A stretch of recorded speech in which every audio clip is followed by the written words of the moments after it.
Hi, hoping you guys can hear me now. Just checking.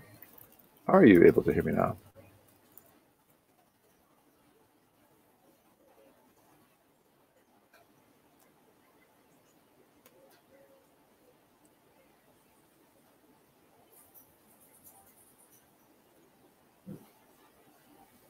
Okay, good. I got it. Okay, cool.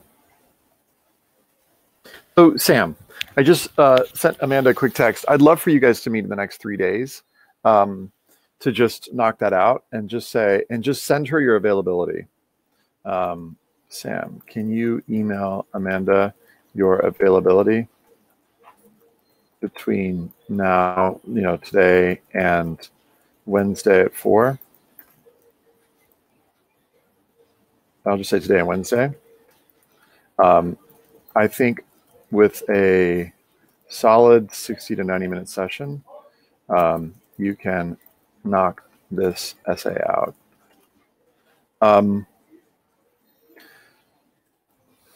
Question: is there another a way? I would love for you to be able to talk about another strong activity or thing that you've been a part of. When we focus on the individual moments, sometimes that doesn't show as much about like what you've done. It'll show like a unique perspective and a sensitivity.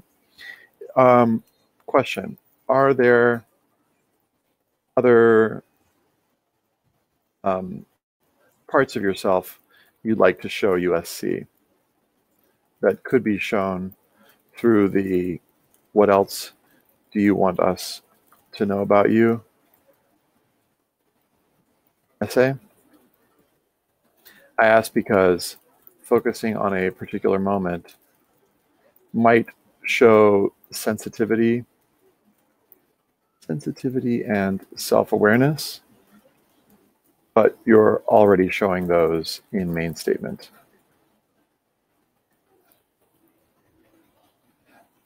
Can you also have a solid draft of your "why us" for USC done by today or tomorrow?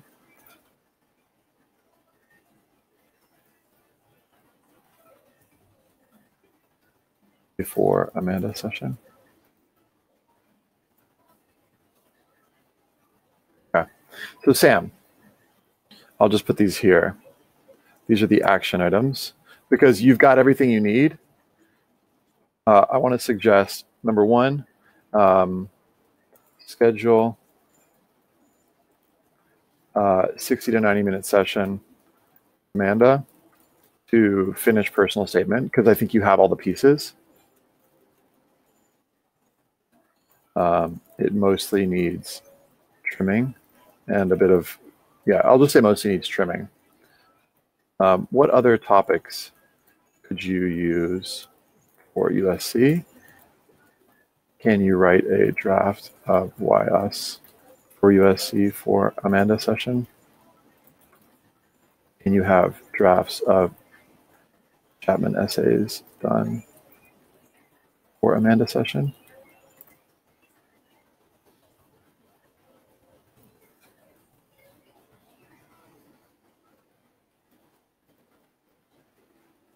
Sorry, for some reason, it's not coming up. Let me see 1 second.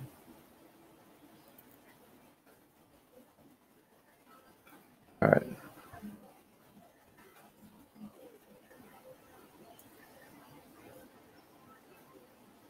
Cool. Those are my notes, and you're going to do great. Like I'm actually really excited. I think it's just a matter of like, if I were to dive in with this, Sam, it would take the rest of the time.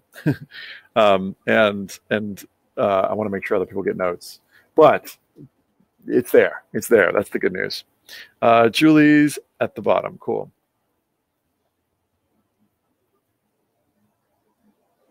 Okay, cool. Julie.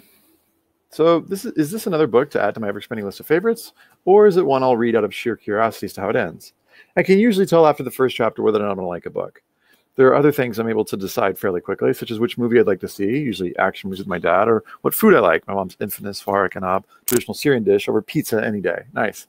However, there are often other things that are more difficult for me to decide, such as should I major in natural science since I love bio and discovering the natural process of things, or engineering since I love using my hands to create things, or perhaps law since I enjoy logically thinking things through and defending people against injustices. It's also hard for me to choose a favorite color between pink and blue because I like both. And is it really important to choose one? My indecisiveness plays a critical role in my life. This is cool. Okay, I like the way this is going. This is a long sentence. I'm going to just highlight the first sentences. One of the exercises, I like that. I'm going to highlight this one because I think this might end up being your first sentence. My indecisiveness actually plays a critical role in my life because while I may have accounted it as being a result of my fear to make the wrong decision, I now realize that it's actually an extra moment that I take to step back and evaluate all the choices I have, as well as make sure of the implications that may result following that choice. The decision to attend boarding school was an easy one to make. After I attended a study abroad program in Bath, England, I was exposed to such a different, vibrant community in which a diverse population of students and faculty that lived together in new and intriguing culture.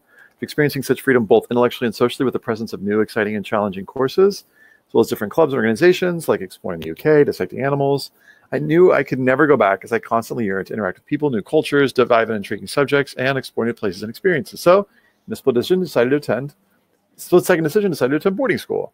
When I moved from my home from here to here, I had to make a decision on the first day of new school. When I entered school, had to decide there were two groups of people. I'm going a little bit fast because it's a little bit long. I had to decide to join one of these groups, both of which I felt I could relate to. This and this. I joined both groups. Since choosing one group meant I had to compromise this. Okay. However, there's still numerous decisions that are more difficult to make, such as where I consider myself from. Since my dad's from Saudi Arabia, only live there, but I have a Syrian accent. My mother's from Damascus. But I was born in London. I've gone there every year since discovering how. However, I've got an American passport, live in Bahrain, go to boarding school in Jordan, travel quite a bit. So am I from all these places? Just one, maybe two or three? I still haven't decided. Because of my indecision, I've learned quite a bit about the gray area and continuously value it because while some might consider either black or white as being of importance, I see the gray area as a place where I learn the most. Since in it, new choices can be created, new experiences found, a decision I make there can never be just wrong or right, but rather have numerous seen as well as unforeseen implications that result from my decision. Awesome. I mean, the language, we'll tweak it, but I like what you're doing. Julie, I think this is great.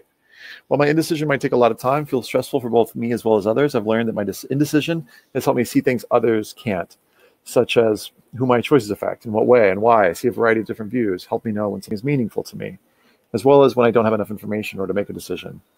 For better or for worse, my indecision has become a valuable part of who I am and has helped me become responsible for the outcome of all the choices I made. Nice. Okay. Julie. Ethan's notes. I'm going to put this at the bottom.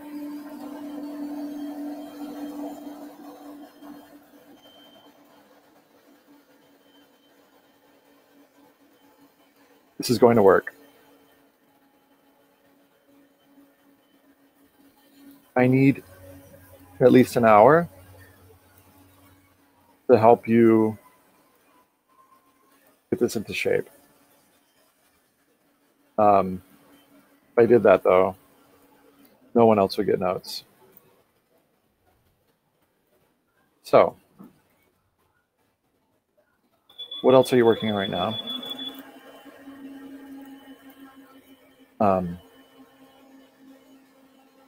One, I'd love to set up a session with you for 1 week from now to do that. What else are you working on right now?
Okay.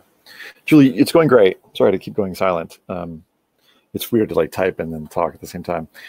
What you're doing, I think, is awesome. I think it's working beautifully. I just need time, like more time than I have right now. I'm kind of doing like 10, 15-minute reads to help you get this into shape. I think that, certain parts you might move around, certain parts will need to be a little bit more specific. But I want to push you into other parts of the application. Cool.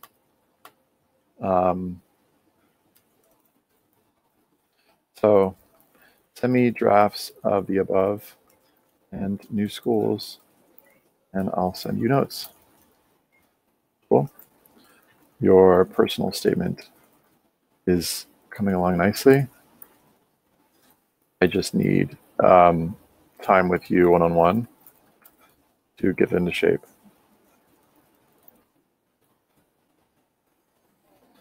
Oh, there should be time. Let's see. Email me, we'll figure it out.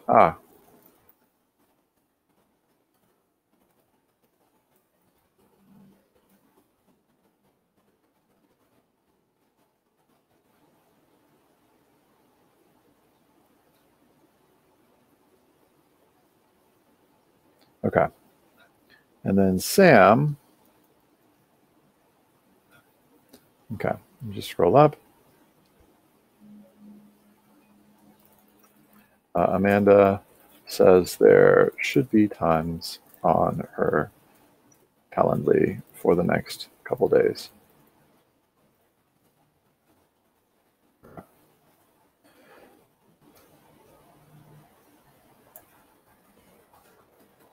Julie, Georgetown draft, activities list, draft, college list finalized.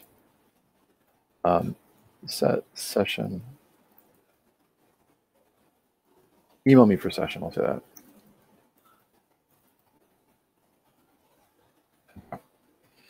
Cool.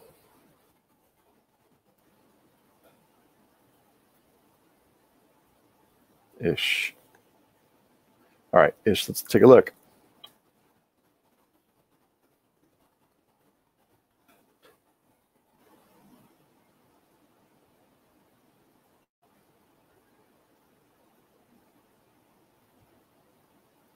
There we go. 850-ish. So I was like, no, that's not it. Okay. All right, cool. Let's take a look. I've been dabbling in the dark arts sorry, Julie, to go so fast. You're doing great. I just need more time with you. Let's meet in a few days. And I want to just push you forward on the other things. Okay. I've been dabbling in the dark arts for 5 years. My weapon of choice is set up bicycle cards, blue if I want to draw attention to faces, and I've read this before, so I'm going to speed through it a little bit. The tricks start the same way. Each then takes life in its own sleight of hand, mathematical and self-working, or a combination. I used to wonder why people like magic so much. The surprise factor, the hand-eye coordination, or the thrill of the unexplainable. Rather than sit and ponder, I decided to follow my curiosity in the world of magic itself. After learning this, I watched endless tutorials. I was never satisfied with the complete magic tricks I saw. About my style, not enough audience interaction, not hand distractions. Needed more flair, so I decided to make my own routines. With can you cut this? Cut.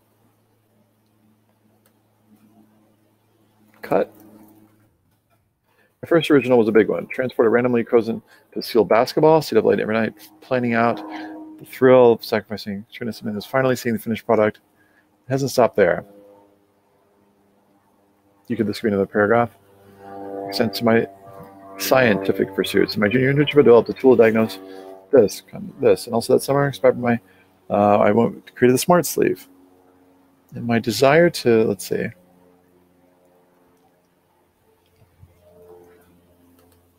Could you say, and my love for inventing didn't stop there. But extend. You could say, but extends to my scientific pursuits as well.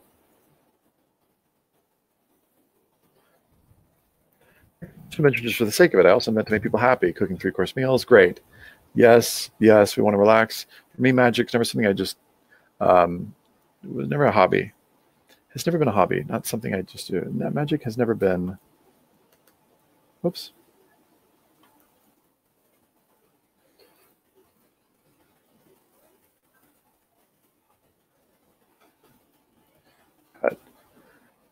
To pass the time. Best way to use magic has been the way that I have made friends.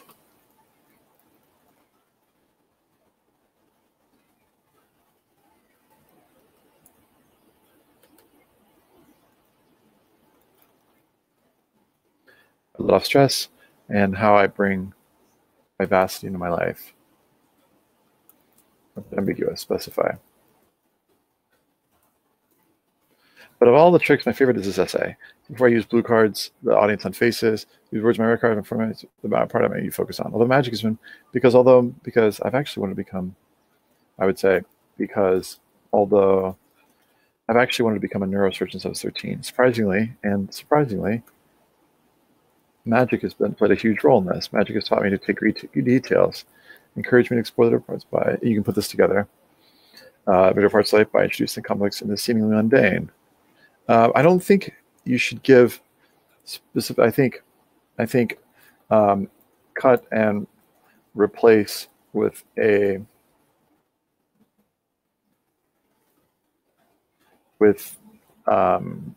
something that matches what's come before and after. What comes before and after this? Matches the sentences that come before and after this one. So it's like, magic has taught me this. Magic has done this. And then magic has started my drive to invent, and magic led to my, so shorten this. And perhaps start the sentence with and. So what this might sound like, it might go like this. So all the magic has been like this. I've actually wanted to become a neurosurgeon. And surprisingly, magic has played a big role in this. Magic has taught me this. Magic has taught me this. And magic has led to this drive to da-da-da-da-da. And so maybe it goes, or maybe it's like this. It's like,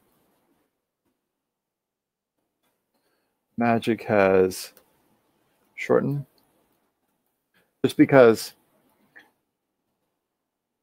and like a third one, I think you would cut this one. So it'd be like, magic has taught me 1, magic has 2, and magic, finally, magic has 3. And then I think you can cut this. I don't think it fits here.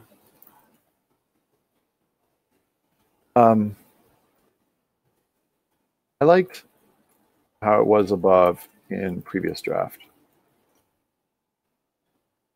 We're wrapping it up at this point. And this is too much detail, I feel. So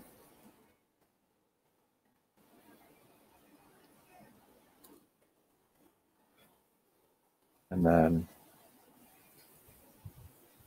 this is good. I think you're close-ish. So the beginning is working. You might bring the rock, paper, scissors thing up.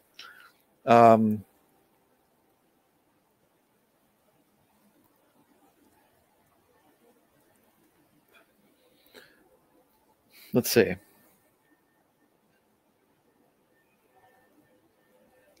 I like this. I like.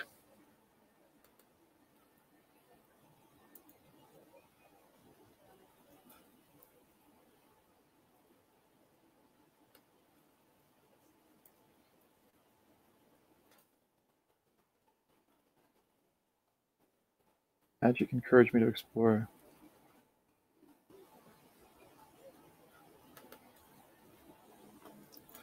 Could you put rock, paper, scissors back in earlier? See note above. Magic has taught me to take great detail. It has encouraged me to explore the everyday parts of life. I don't know if that's the best one. I'll just say lesson from rock, paper, scissors here. And magic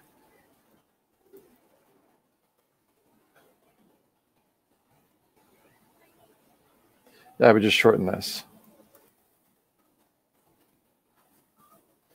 I think this is something more about curiosity, like, well, yeah, why people do what they do.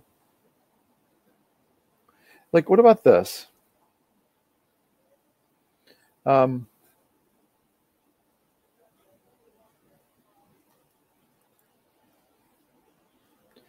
So focus on details.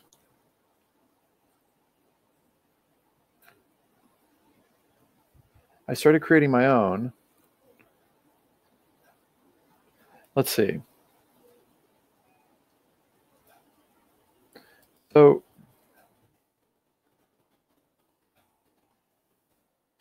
here, transition, you know, into what makes people do what they do.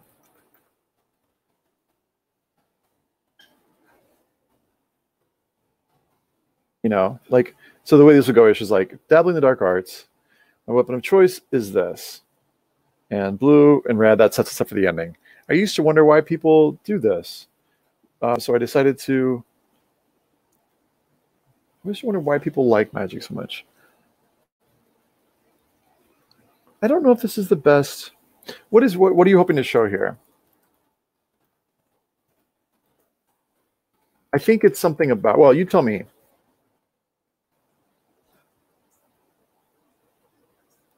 I was been curious, and I was never.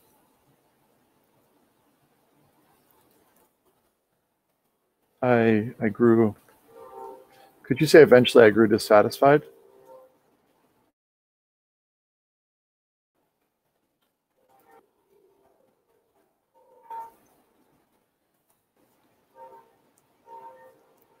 I think we're close on this, Ish. If you can hear me okay, I think you can I think we can knock this out right now. So check this out. It goes like, I've been dabbling in the dark arts for 5 years. You know, here's my weapon of choice. This just needs to get more specific. And then it also led me to curiosity, essentially like, and then I once said this. This is a great example of curiosity, of how, you know, an extension of your curiosity. Love this. And then eventually would you down to change this? I grew dissatisfied with the magic tricks I saw. I think you can cut this. So I decided to do my own routines. And it didn't stop there. Could you say, my love for inventing didn't stop there. I also started and I wasn't content. But I'm not content to pursue it just for the sake of it. I mean, magic's never been a hobby. Yeah. This essay, although this, I've wanted this. You're done, Ish. Do you see how done you are? Like if with these tweaks, I think this essay is done. Yeah, let me know if you see how close you are on this, Ish. Typing this. Do you see how close this is? Go ahead and make the changes I've suggested, maybe at the bottom of the essay. And I think you can be done in 30 minutes. I'm just going to move this down-ish, because if you end up editing this, it'll mess up when I'm looking at other people's notes. So I'm just going to move this down. Okay.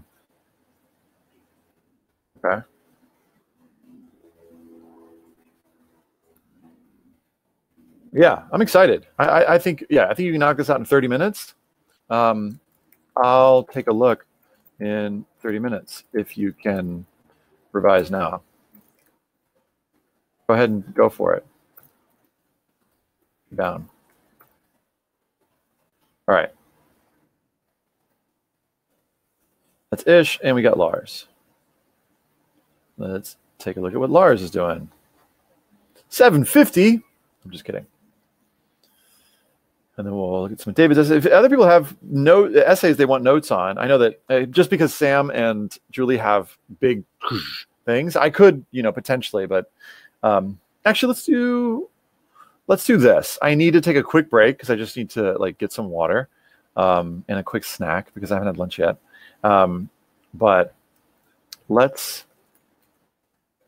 take a 5 minute bio break and be right back.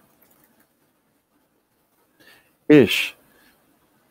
Revise now if you can. At bottom of doc.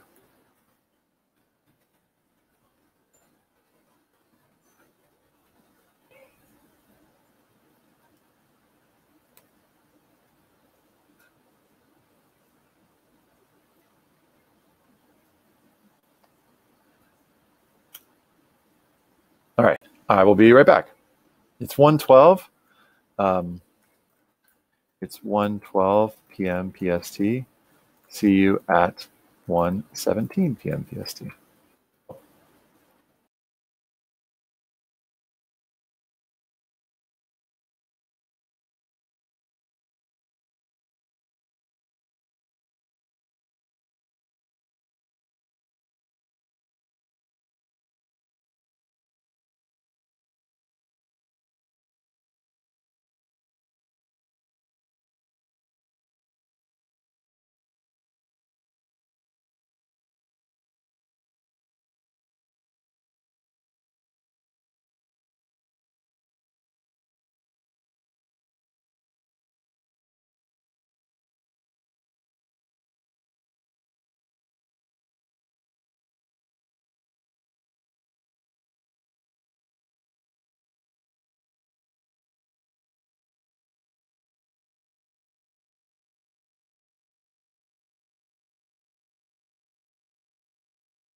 Sorry.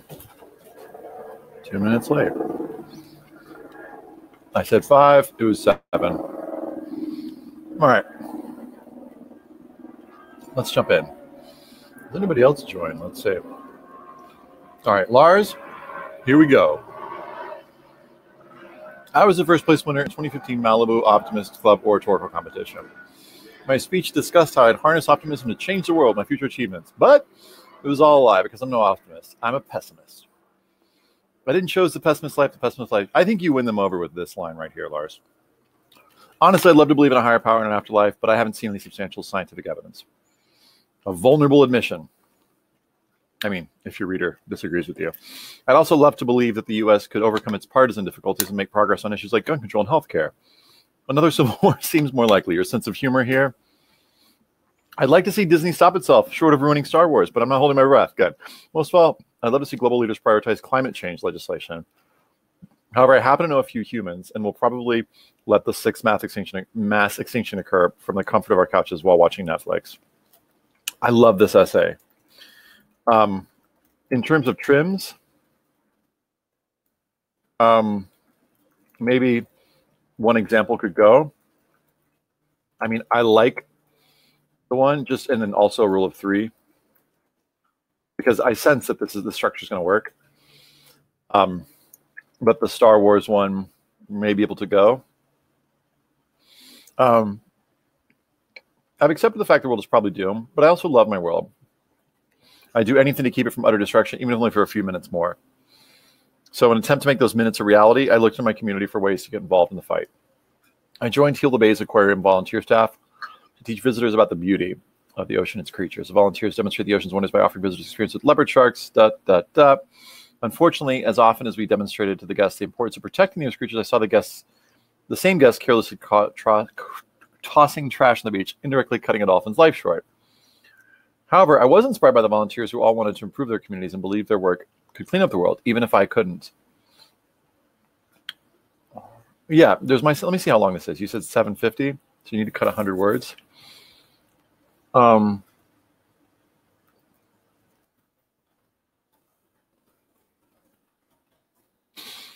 advanced my work with the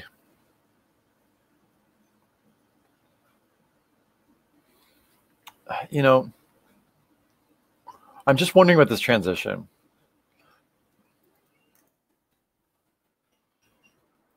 Not 100% clear on it, I think. Advanced my work with this. My fellow scientists and I have monitored local beaches, attempt to deter illegal activities such as biota collection by calling in park rangers for backup, or aggressively marking ticks on our surveys. The data contributes to academic studies about activity. Surveys have been published. Have shown me. Showed me how many people across care about they're willing to do something about it. Cool. Little we can do to stop the deaths of sea lion pups because we are still out there on the front lines, marking tallies and taking names. Okay. I kind of see like there's the theme of like people not caring. Could you trim some, all? I get what you're doing now. Okay.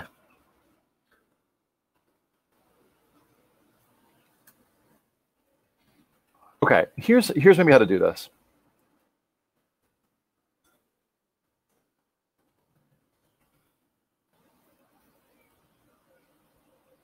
Okay.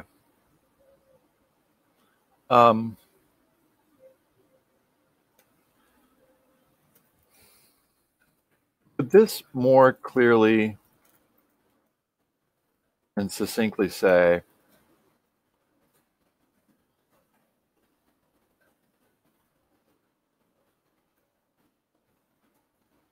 unfortunately, some people were doing not ecstasy. We're doing, bad stuff. But, but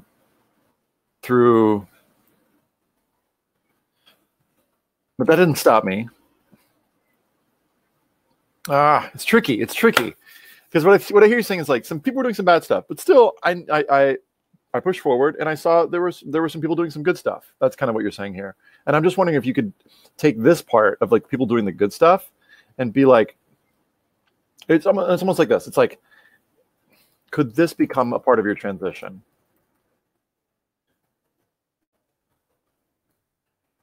And then and then you provide a new insight here instead. So it would basically be like this. I saw some people doing some bad stuff, but not all people were doing bad stuff, as I learned at the Marine Protected Area Watch. There we did this, this, and this. And we contribute to this. Over 20 of my surveys have been published. It's given me evidence that some people still care, or some insight here. But my work at the, MPAW showed me not everyone feels the same way, or AKA there's hope that not all people are stupid. Right. So essentially, and this is the only glitch that I see so far, Lars, is like, and I'm trying to get you to cut, is like, could you connect this to this in a clearer way? And I'm just highlighting the parts that are bold and like say it more succinctly. So we get from Heal the Bay to Marine Protected Area Watch, and we get that sort of like the connection you're trying to make, which is like, this was bad, but things are better here. After working with these community issues, I want to get involved with global solutions, so I joined this. UCLA, the lab focused on designing sustainable building materials, specifically concrete. My project focused on this. Geeky language, love it. Finally found it was making a real difference. I was raised on science, not faith, and pessimism happens to be a possible side effect. I brush my teeth, wash my face, climb into bed, and think about our future levels and super volcano eruptions. I'm a pessimist because I never saw a reason not to be. This means I'm not giving up on my... Yes, there are people who want to make our world better, and I've had the opportunity to work beside them. As long as there's a shred of hope among people, even if it's not my own hope, then there is a chance that we can stop some of the damage being done before the sun eventually explodes. That sounds like Andy. Knowing the future doesn't make me want to give up on it. Knowing the future, phrasing, anything makes me want to test the limits of what I can accomplish. Unlike my optimistic counterparts, I know and have accepted what's coming, so I'll be ready, at least more ready than anyone else, to stop the unstoppable. And if I fail, what does it matter? That asteroid was totally coming anyway. I kind of like this. You need this.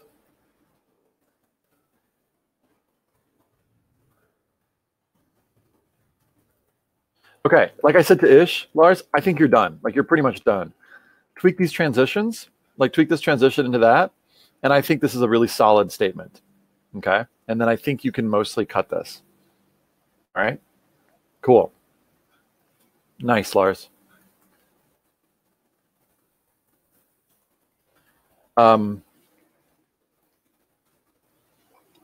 Okay, anybody else? Is there anybody else that wants notes before I get into David's notes?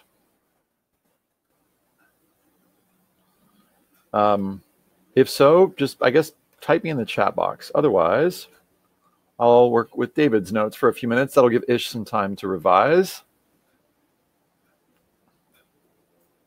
Ish, let me know in chat box when you're ready for final notes.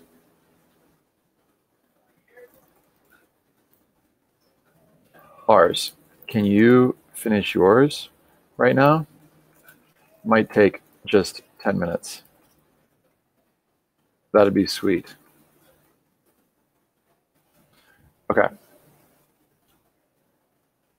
So let's take a look at some of David's essays. Because they're a little bit faster, and hopefully, I think some of you guys are applying to these schools. I'll be able to give some tips that will be wide-ranging, and will apply to others. Okay. Here's why engineering. Okay, so some of you are going to be writing a why do I want to do this thing for a living essay. So here's some notes. Motivation to become an engineer can be summed up in a single quote. Scientists dream about doing great things. Engineers do them. My motivation, perhaps? It's important to me that Princeton has an ABET, accredited school of mechanical and aerospace engineering, which not only equip me with the necessary knowledge and skills, but also expose me to problems relevant to the industry today. Cool. Nanotechnology is one of my passions, and I've read about its possible applications in renewable energy and energy storage. For instance, particularly interested in the use of this to create photovoltaic paint. I look forward to courses like this and this, which will expand my existing knowledge in nanomaterials and its application in renewable energy. Good. Can you get just a bit more specific? The more specific version of this will stand out rather than blend in. What I mean by this, and this is for everybody, is like at the end of your paragraph, like that's what they really remember. Will help me expand my existing knowledge in nanomaterials. You know, this is a bit obvious. What in particular, you know, in what area in particular do you want to level up?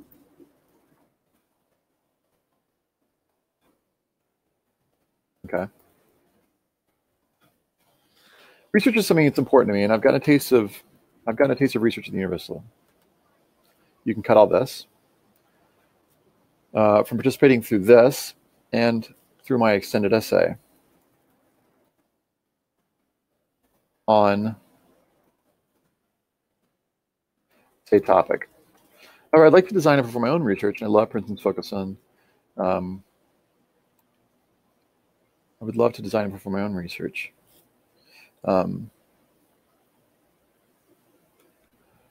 Let's see. So you could just say, like, connect this to the you know, flow from previous sentence. You know, but I would love to perform research. You can cut this. Through the independent study and senior thesis requirement, I went at Princeton. We'll just add this. I want to research how energy of quantum dots supported results to improve, bringing it closer to commercialization. More specifically, I look forward to working with this group processing nanowire structures that can be used in energy storage using a silver nanowire. Great. I'm also planning to take advantage of Princeton's, I'm going to assume that you know what you're talking about there. That's why I said great. To learn more about how to create my own startup. During my senior year of high school, I worked on an online platform called Renda, which helps and manage donations. But due to my lack of experience, there's some difficulties.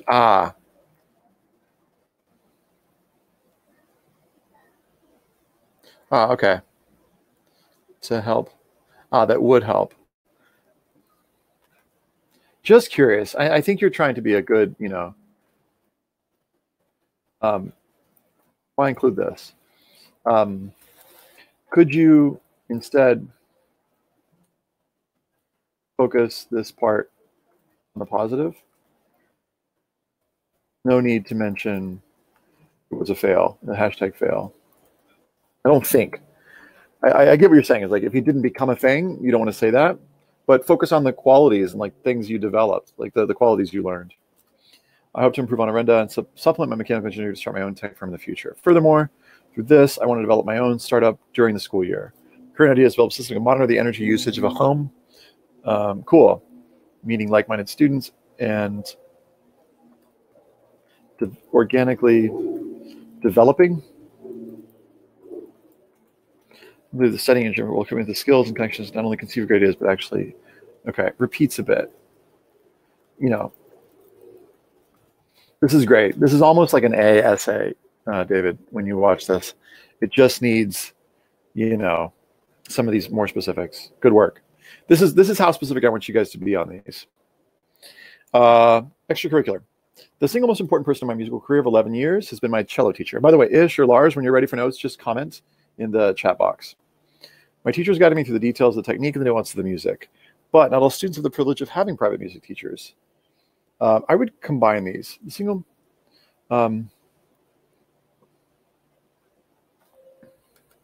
could you just say,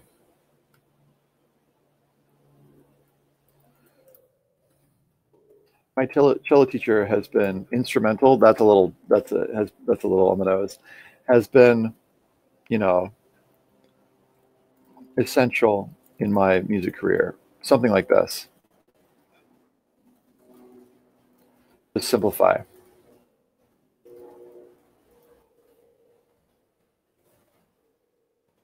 Because I see where you're going with this.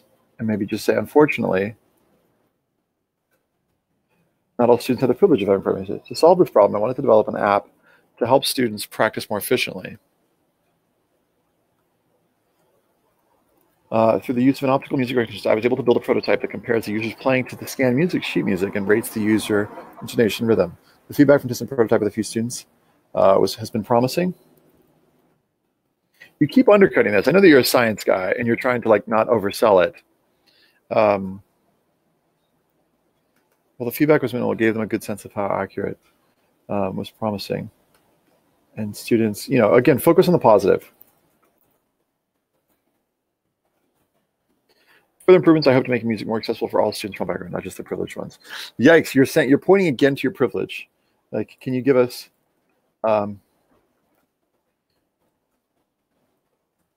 instead of pointing to your privilege?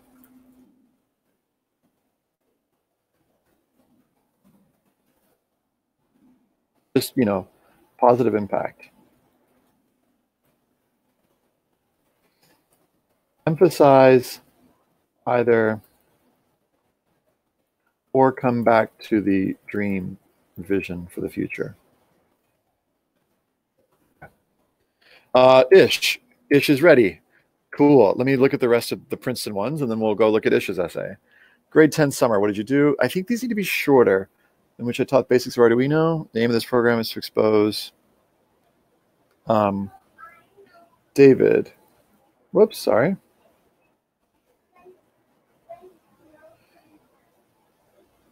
Sorry, give me a second. I just totally closed that. There we go. Can you do a bit more info by using the bullet point version I shared in the Princeton doc? Also, double check the word limit. I think this may be over. Cool. Let's go to Ish's at the bottom, and then we'll come back to David Stanford unless Lars is ready.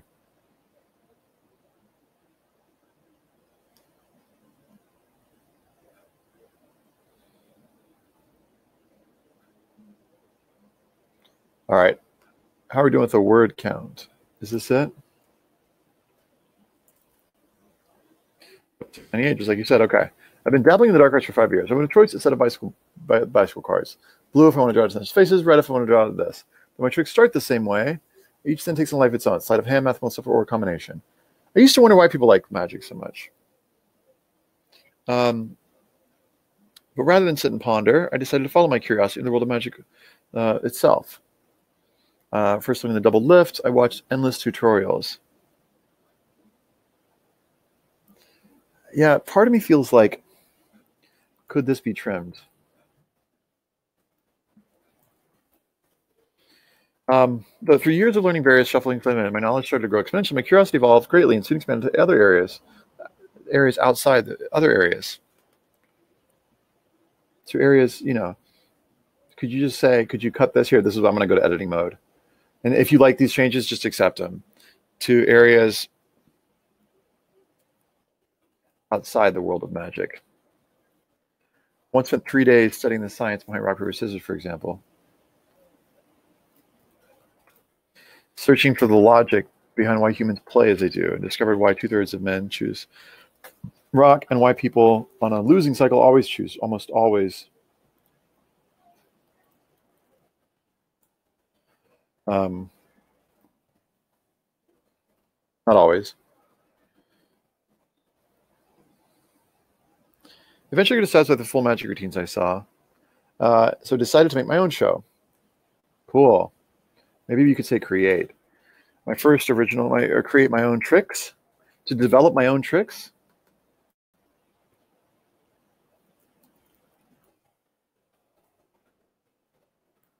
This will segue more easily into the next part. My first original was a big one, transported randomly, because you're not, the show is like, we think of the show as like the collection of tricks. And then you're using the word develop instead of invent, which I think is nice. Transported randomly this, I stayed up late night playing at every wrist turn and card palm. The thrill was finally seeing the finished product made me fall in love with inventing. My love for inventing. You could cut this maybe.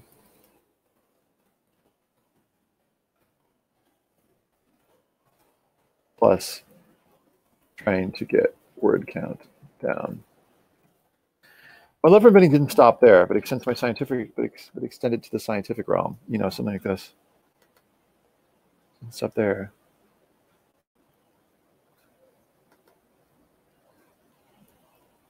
It, like extended.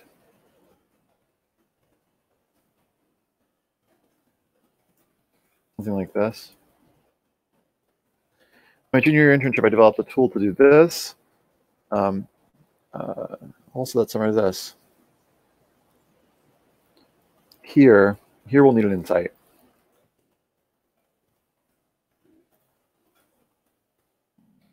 To the theme. And an insight so that it doesn't feel braggy.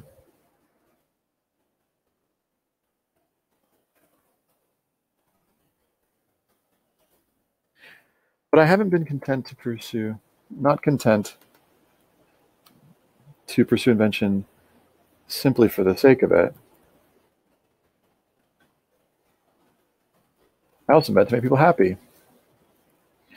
Cooking three-course meals are my way of spending enough time with my parents. We have cause for celebration. I grill veggie burgers. I want to relax. I whip up this. Food like magic's my friend. So this is the kind of insight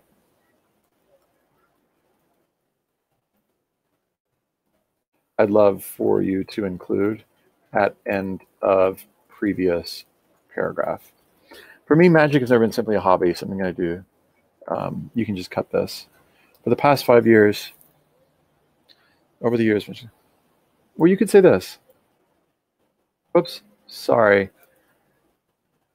Could you include an insight like this at end of paragraph above? Could you say, over the years, magic has become so much more than a hobby?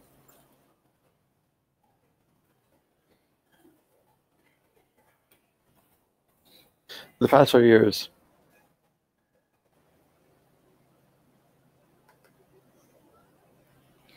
and then here you could say, it has become the way I make friends,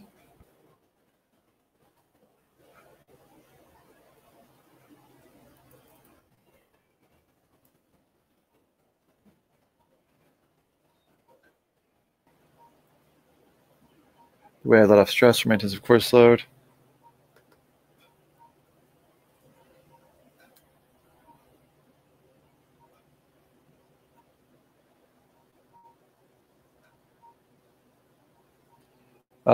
Just unclear on what it has done for you. But only tricks, my favorite. My favorite is this essay. I said before I use blue cards to focus on red cards. These words, the words in this essay,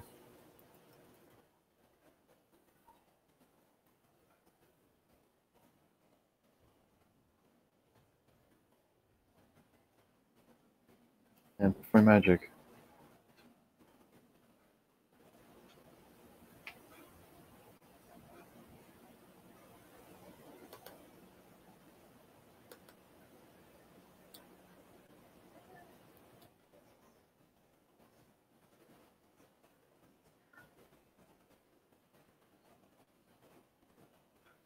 This was a classic misdirect. Something like this, you know, could you include the notion of a misdirect here perhaps? Because that's what it's called, right? I think. So perhaps include the notion of a misdirect. Because all the magic has been, because that's just going to clarify for it. Because I think otherwise they're going to be like, wait, what's going on?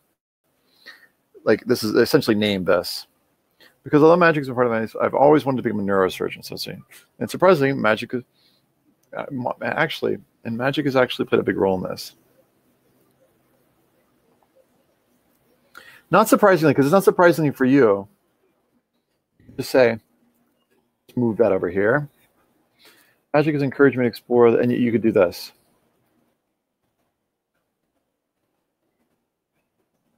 Encouragement to explore the area of the heart's life. I mean, you can question why people do. Has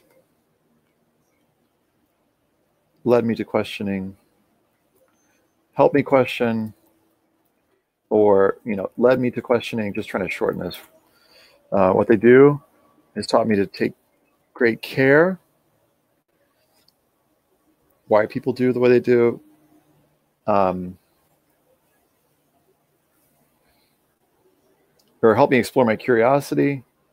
One more thing. And magic has taught me to take great care in detail. This one's a bit long.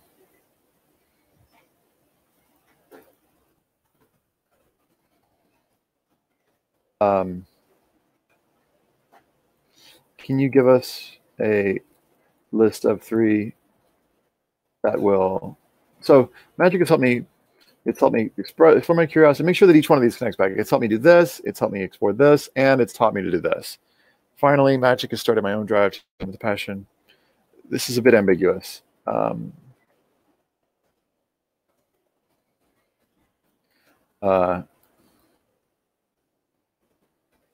don't need one more thing. So I would go, finally magic has done this, and it's done this. But these just have to be really clear.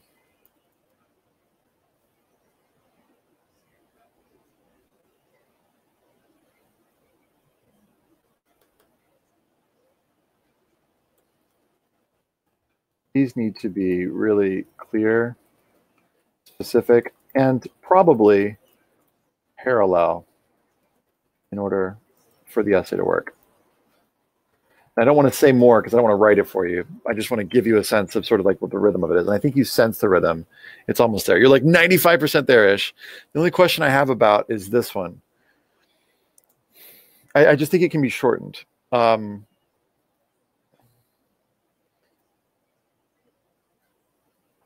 want to do this. Let me just move this down for a second. Here, because I don't want you to look at the way you wrote it before. I'm going to move it down. Don't worry, I'm not deleting it.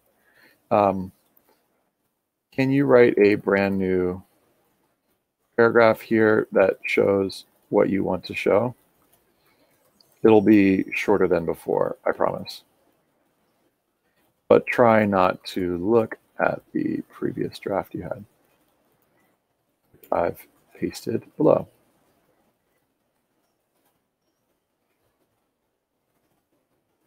Okay.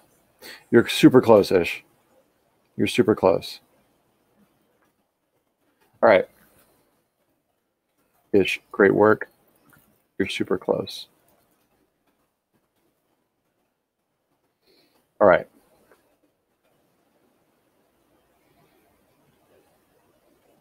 Okay. So I need to go in about 8 minutes. I'm happy to, if there's anybody else, because a few of y'all are still here. That's cool. Anybody else who wants notes? Otherwise, I'll give David notes on his Stanford essays. So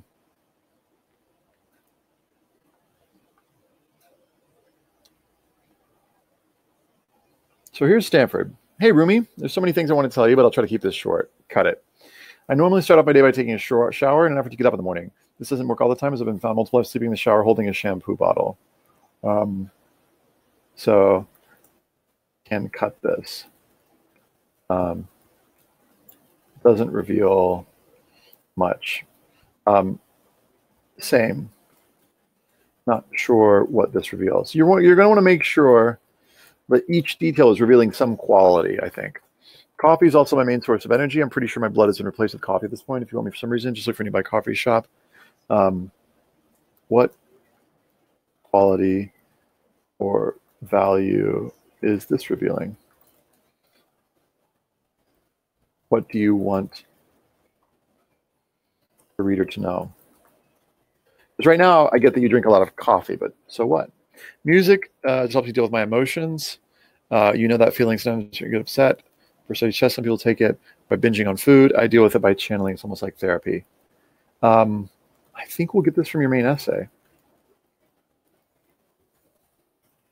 No? What else could you show here? Check out the 21 details list for ideas. Love tinkering, making things manual. I found my laptop trying to debug some code. We're going to 3D model some project. We're going to live tonight without supervision. Maintain healthy lifestyle.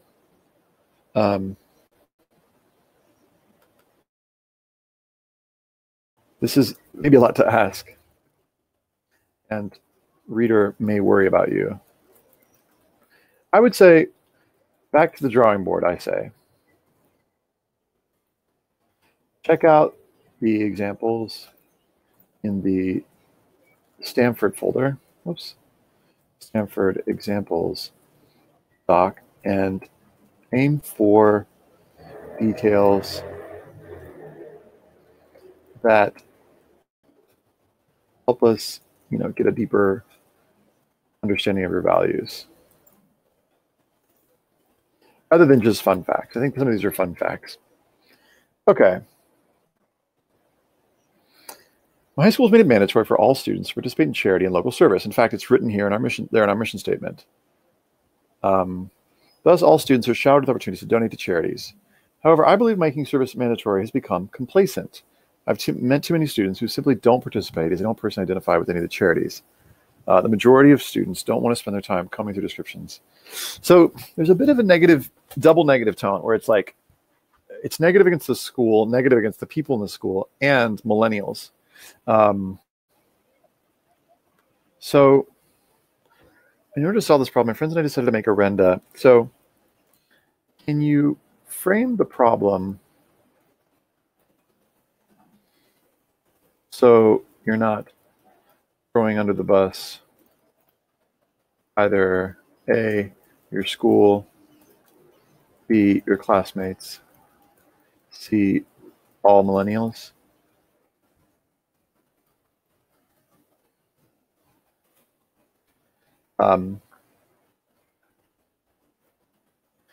Friends and I decided to make a renda, an online service would make it easier for people to discover the charity local service they'd like to support. By taking away the hassle of looking for charities, I hope students can now spend more time focusing on giving back to communities. Can you be a bit more specific about how it solves the problem?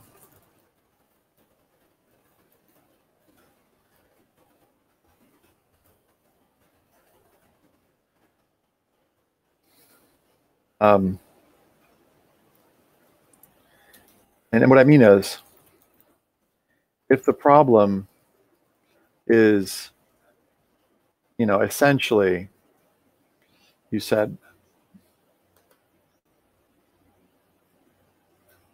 they don't identify,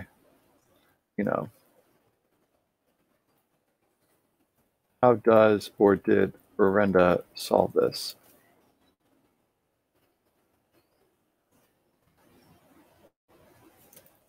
That's crucial to this essay. Simply doing service to meet some requirement doesn't mean it's only when the student brings passion. See note above. Okay. What's the most significant challenge society faces? They're bringing drugs, they're bringing crime, they're rapists. These kinds of statements are circulated daily. The controversy these statements cause. Can you clarify what the most significant challenge is? The more specific you can get with that one, the better. How do you spend last year's summers? Participated in this. Worked with Dr. Phillip.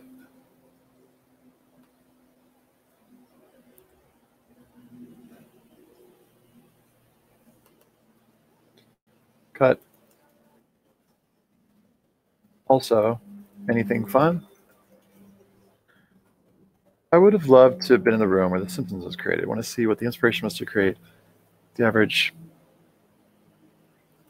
What do we learn about you here? I'm a bit unclear. Other moments might show another side to you. Amicable, coquettish, unpredictable, logical, caffeine. Okay. Let's see, Westworld. Lost for words. Okay, kind of fun. One thing you're looking forward to experiencing. But again, even with that one, it's like, what's the reveal? It doesn't, you don't have to reveal like some deep dark secret every single time, but it's like, okay, name one thing you're looking forward to. For deciding a cardinal course to work on projects. Get specific.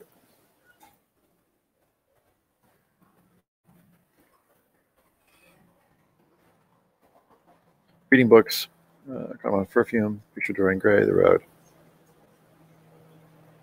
Okay, this works. Perfume's a great book, by the way. Um, okay, cool. They're fine. And I'll be able to look at these and say more about them once I see how all the other ones are panning out, because it's kind of like these work in concert with one another. All right, so that was 2 hours of essay awesomeness. I'm going to go and deliver another workshop now, and then be done for the day. Oh, Lars, now you say you're pasted USA in the bottom of the doc. Great. Let's take a quick. Well, I can't actually. Lars, Andy will help you bring it home. Nice work. All right. My friends, I will see you all. Make sure that you're in constant contact with your coach and getting lots of notes. This is the push right now. This is like, we're making this like crunch time so that when an actual crunch time happens, you'll feel more relaxed. So anyway, you get it. Much love, and talk to you soon.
Hi, it's Ethan, college essay guy. Apologizing, first of all, for flaking. I mean, it was if you knew what happened, you wouldn't know. I think I was flaking, but I apologize for missing our last session, and thanks for being here for the reschedule. So let's say hello in the chat box. Hi, what's up? So hi, I'm Ethan. So this will allow you to find the chat box. What are you celebrating today? That's my favorite check-in question lately. I am celebrating clean water. I feel really grateful to have it. I'm celebrating that like a lot of the students that I've been working with are writing some really amazing essays. I was just on a 2-hour call with them. So some of them telling some incredible stories. So I'm celebrating that. What else? I'm celebrating, you can kind of see that I'm speaking broadly. I don't mean like your birthday necessarily. I'm also just trying to get to know you guys briefly here. I'm also celebrating that I got to see some old friends last night. We had a really beautiful time, like late into the night. I didn't stay very exhausted, but just reconnecting. A lot of my friends are getting ready to go off on a journey, on a trip. So I got to say goodbye to them. So anyway, how to start writing my personal statement. Is that what you're celebrating, Yuri?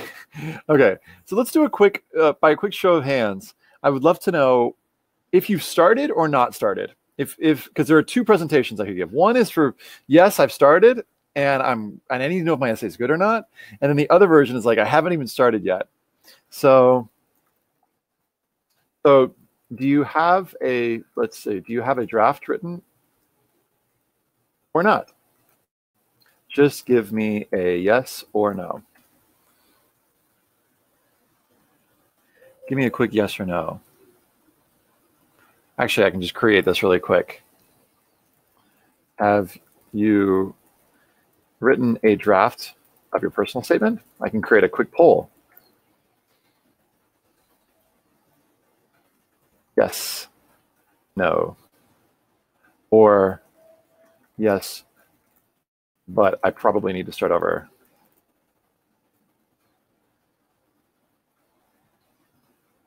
Okay. So have you written a draft of your personal statement? The poll just popped up in the corner. And your answers to that will determine which presentation I give. And if most people have written a draft, it looks like most people haven't. That will determine which way I give. All right, 21% have, no. It looks like 80% are in the either no or yes, but I should probably start over category. Okay, cool. So it looks like most people either haven't or they need to start over. So let's do presentation 1, which is how do I outline and structure my statement? So this will be like a 35 or 40 minutes, and then I'll take questions at the end for sure. And I'll tell you a little bit about the course that you probably got an email about. And why I think that course is so awesome. And part of why I think it's awesome is because well, I'll tell you about it later. So here's this. How do I outline and structure my personal statement? And that when I say main statement, that's what I'm talking about. All right. So let's jump in. I'm Ethan. I'm the college essay guy. I studied at Northwestern University, and then I went to UC Irvine, studied acting. Got a couple counseling certificates along the way. I started doing this in 2003, so I've spent more than 15 years. I took 3 years off for grad school, so more than 12 years doing this. I've got certifications in Myers-Briggs and hypnotherapy, and I wrote the #1 book on college essays.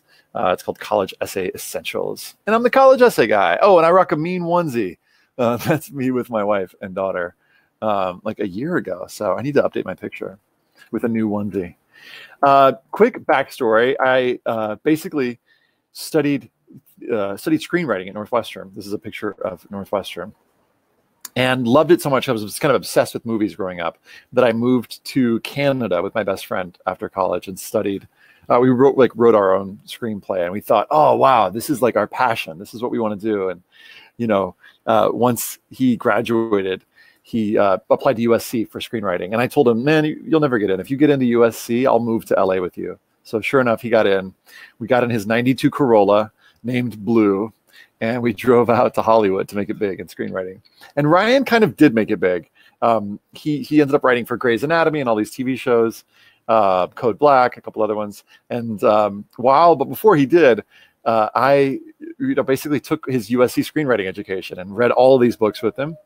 And we both had day jobs of helping students with their essays. And so what would be interesting is we would discuss screenwriting structure and how movies work. And then with working with students on their essays, a lot of the materials and a lot of the techniques and strategies would apply. So we started teaching screenwriting structure to our students. And that's what we're going to do a little bit today. A lot of them boiled down to this idea of the hero's journey, which you might have already become familiar with, potentially through an English class. Or literature class. But here's my favorite prompt, and it's the one that students were writing on a lot because this used to be the prompt for the University of California schools. Describe the world you come from and how it's shaped your dreams and aspirations.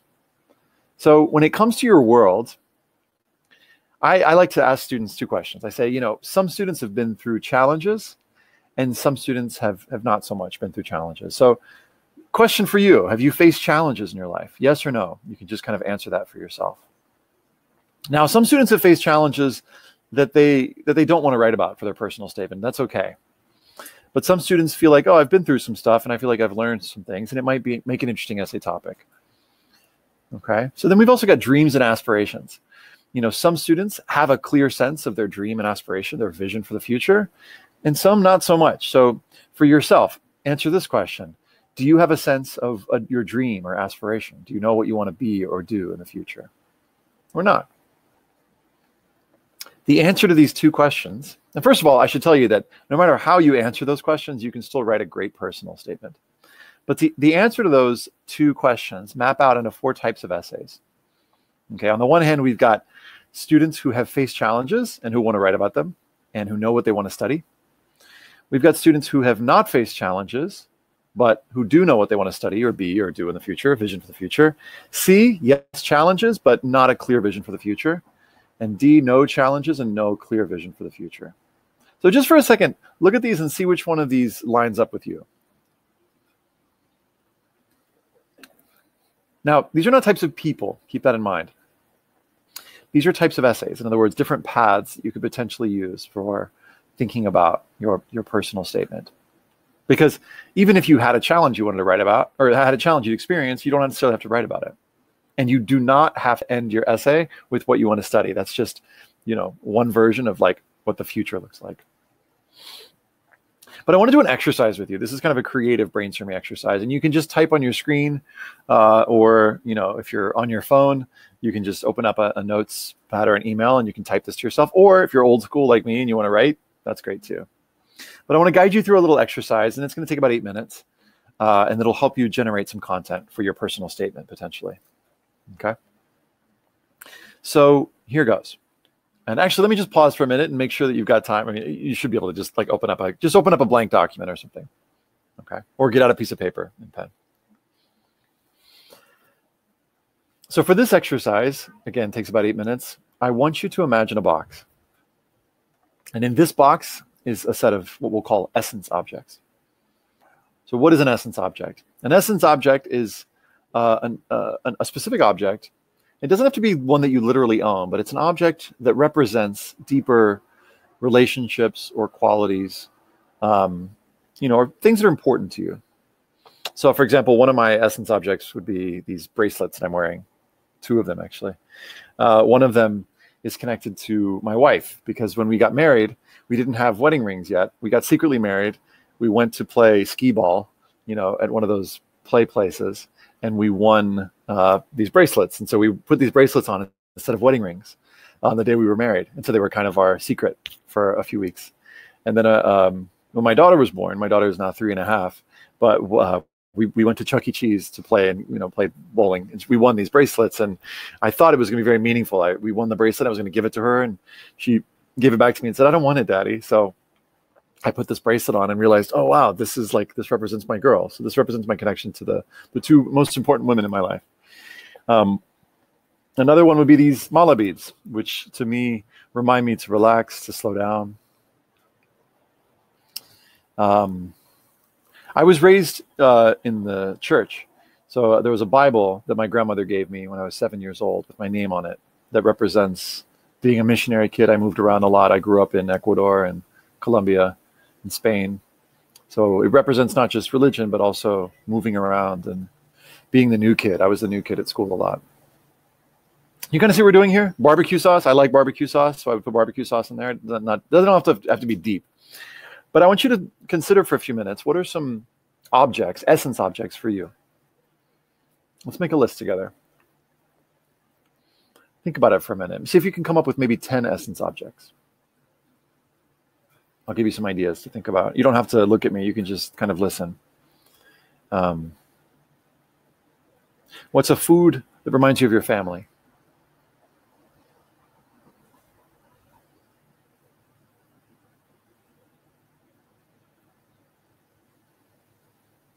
What's an object that reminds you of your father or one of the people who raised you, if you don't have a father figure? Or an object for your mother, or the person who played that role in your life, or who plays that role in your life. What object represents her?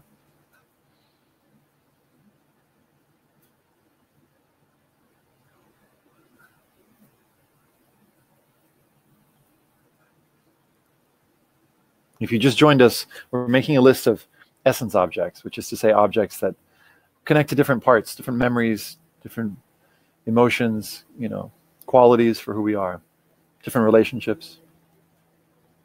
What's an object that reminds you of home, whatever home means to you?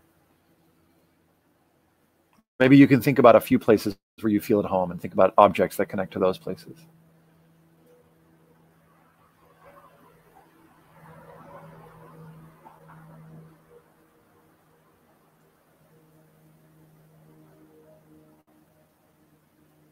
What's something you're very good at, a superpower? Like maybe you're a great listener. Or maybe you can solve problems quickly. What object would represent that?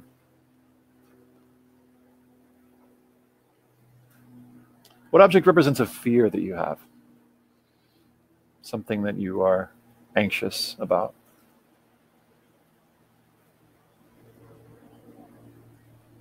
And when you think about the thing that you're anxious about, what is the thing that you love underneath it? So if it's like, I'm afraid of death, what is it that you love about life so much? What object could represent that? I know it gets a bit philosophical, but see if you can make it specific with an object.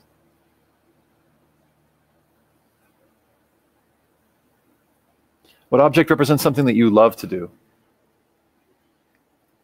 Or something that inspires you?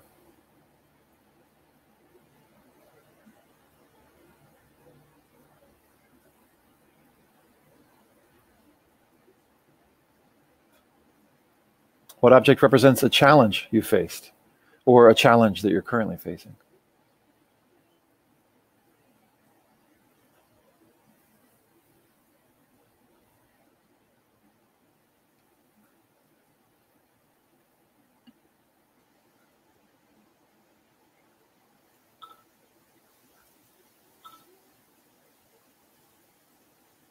What object, what's a book that you would take to a deserted, to a desert island? What's something that makes you laugh? You see how this could just go on and on forever?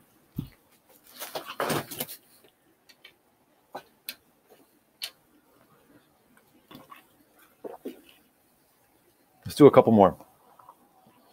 What object represents a perfect Sunday afternoon for you? Imagine yourself on a perfect Sunday. What do you do?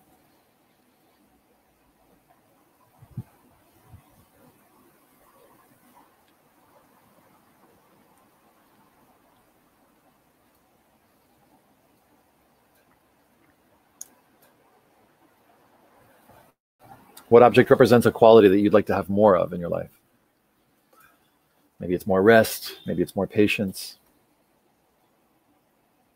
What object could represent that? Okay, so I'll show you in a minute how you can take those and turn them into a personal statement. This exercise, by the way, if you go to SoundCloud, it's on there. You could, or just Google College Essay Guy Objects Exercise. If you want to listen to that again and do that exercise, if you were maybe distracted or you want to just think about it some more, you can find that there. This is a 2-minute exercise, the values exercise. So take a look at this list of values, and I want you to pick your top 10 values. If for some reason you can't see these, you can go to collegeessayguy.com guides-values-exercise if you can't see it on your screen. And I want you to take 2 minutes and make a list of your top 10 values. Okay, top 10 values, 2 minutes. Go. I'll set a little timer.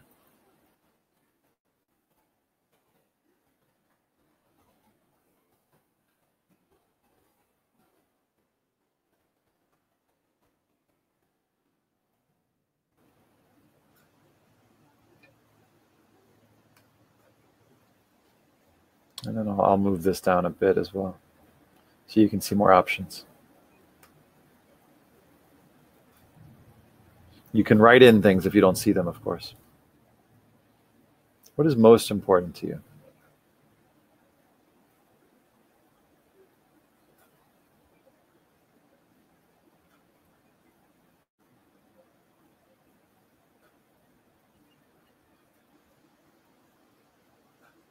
Ah, beautiful. Thank you to whoever pasted that. Arthur, thank you.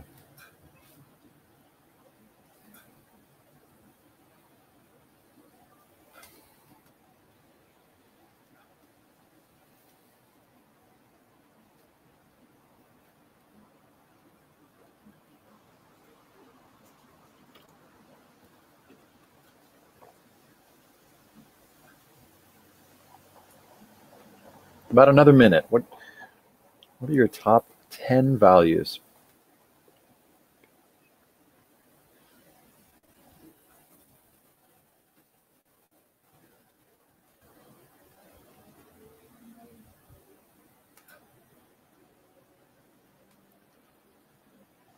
I usually do this with music when I do a workshop, so it's kind of funny to do it so quiet, but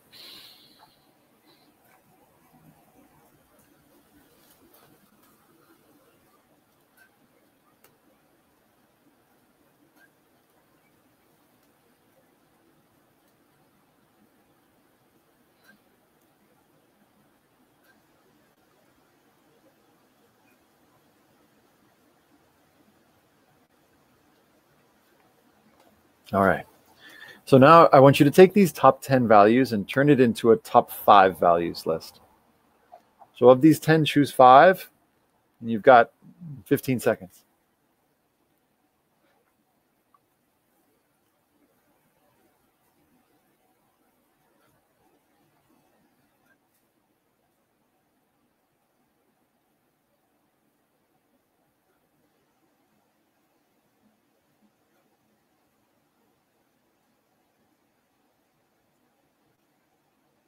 All right. Now of those 5, choose 3. Top 3 values, 10 seconds.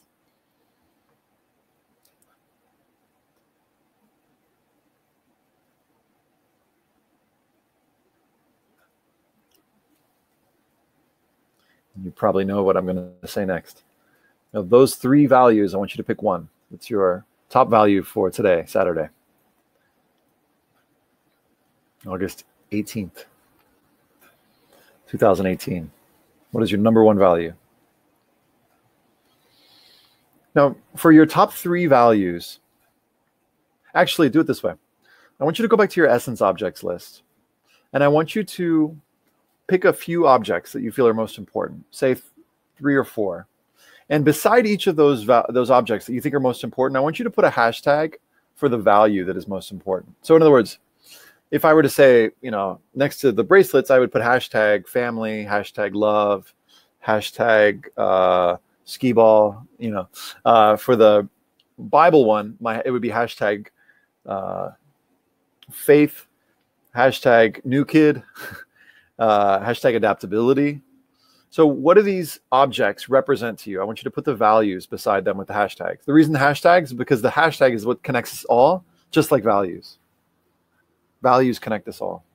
So choose 3 or 4 of your essence objects and just put a series of hashtags beside those. And take about a minute to do this.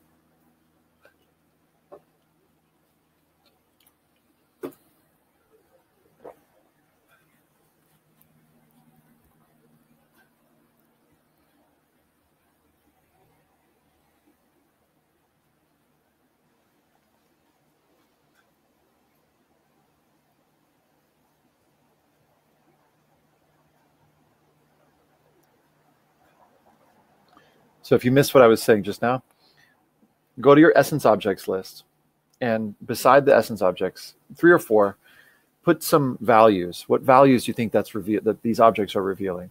What deeper parts of you?